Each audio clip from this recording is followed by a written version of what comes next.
সরষে ইলিশ এমন খুব কমই বাঙালি পাওয়া যাবে যারা এই ডিশটা পছন্দ করে না। আমারও সেই দিন খুব বেশি ক্রেভিং হচ্ছিল আর হাতেও কম সময় ছিল, যার কারণে আমি একদম ইজি ওয়েতে এটা পাক করেছি। প্রথমে আমি সব কয়টা ইনগ্রিডিয়েন্টস একসাথে ব্লেন্ড করে নেই, যেখানে ছিল সরষে, রসুন, পেঁয়াজ, মরিচ, টমেটো আর ধনিয়া পাতা। তারপর প্যানে আমি সরষের তেল দিয়েছি, কালো জিরে দিয়েছি আর ব্লেন্ড করা মশলাটা অ্যাড করে দিয়েছি। এটা কিছুক্ষণের জন্য কষানোর পরে আমি এখানে লবণ, হলুদ আর জিরে গুঁড়ো অ্যাড করেছি।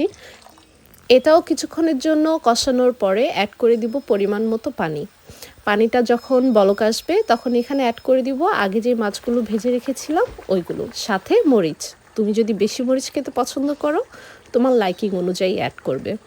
তারপর আর বেশিক্ষণ লাগে না, 10-15 মিনিট পাক করার পরে তালটা যখন উপরে চলে আসবে, বাস হয়ে গেল।